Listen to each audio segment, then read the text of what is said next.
নিষ্পত্তি এখনও সেই অর্থে হয়নি। তো এই প্রসেসটা নিয়ে আপনি কি বলবেন? আমি বলছি এইটা খুব একটা ক্লিয়ার নয়, সাধারণ আমার কাছে তো নয়, সাধারণ মানুষের কাছে আরও ক্লিয়ার হবে না, কারণ এইটার কোনো কমিউনিকেশান নেই কোনো এন্ড থেকে, যে কারোরটা অ্যাডজুডিকেশন হওয়ার পরে তার রেজাল্টটা কী, কোন প্রসেসে জানবে। আর তার আগে পেপারে যেভাবে আমরা দেখেছিলাম যে দুটো ক্যাটেগরি, যাদের থাকবে তাদের রিটেন্ড, আর যাদের থাকবে না তাদের ডিলিটেড, মানে তারা ভোটার না। তো আমারটা, আমি তো in between two, neither deleted nor retained, তাহলে আমার স্ট্যাটাসটা কী? কিন্তু এখন আজকের দিনে, আজকের যে সার্চ করে দেখা গেল এপিক নাম্বার দিয়ে, সেটা দেখা গেল যে এখনও আন্ডার অ্যাডজুডিকেশনই আছে। প্রথমে কি দেখেছিল? প্রথমে দেখেছিল নো রেজাল্ট ফাউন্ড।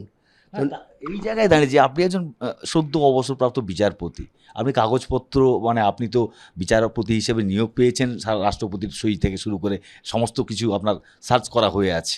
তো সেই জায়গায় দাঁড়িয়ে আপনি চলে গেলেন নো লজিক্যাল ডিসক্রিপেন্সিতে, তারপর এডুকেশনে, এইটাই আপনার অবাক করেনি?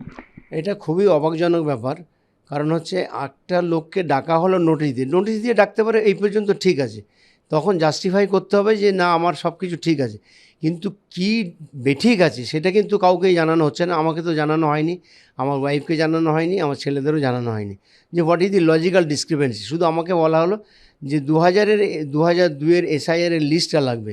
আমি সেটাও ডাউনলোড করে 2002-এর লিস্টটা ওদের কাছে প্লেস করেছিলাম। তাতে আমার নাম, আমার মিসেসের নাম ছিল, তখন আমার ছেলে তো ভোটার হয়নি, মানে অনেক আগে 2002-এ, সে তখন মাইনর। যাই হোক, আমরা 2002-এর লিস্টটা প্লেস করেছি ওদের কাছে। আমার ভোটার আইডি কার্ড দেখিয়েছি, আমার প্যান কার্ড দেখিয়েছি, আমার আধার কার্ড দেখিয়েছি, আমার পাসপোর্টের কপিও দেখেছি। শুধু আমার নয়, আমাদের তিনজনেরই পাসপোর্টের কপিও জমা দেওয়া হয়েছে। ওরা দেখার পরে ওরা বললো যে আপনারটা ক্লিয়ার হয়ে যাবে, এটা যে কোনো কারণেই হোক একটা লজিক্যাল ডিসক্রিপেন্সি বলছে, কিন্তু এরপরে আর থাকার কথা নয়, আমরা স্যাটিসফাইড, ঠিক আছে। এখন অন গুড ফেথ আমি চলে এসেছি বাড়িতে, যে এবার কোনো রসিদ আমাদের কাছে দেওয়া হয়নি। সবথেকে বড় কথা হচ্ছে যে কোনো ভোটারকেই, শুধু আমাকে না, কাউকেই কোনো রসিদ দেওয়া হয়নি। যে ডকুমেন্টগুলো আমি সাবমিট করলাম, আমার কাছে কোনো প্রুফ নেই যে তারা এগুলোকে অ্যাকসেপ্ট করেছে। তারা আমার সামনে খালি এটুকুই বললো যে আপনারা এই ডকুমেন্টগুলো আমরা আপলোড করে দিচ্ছি, এবং আমাদের ফটোগ্রাফ নিয়েছে। তো এরপরে তো আর কাউকে ডাউট করা যায় না, মানে ওরাও মানুষ আমরাও মানুষ, সেখানে একজন লোক আরেকজন লোকে কেন ডাউট করব।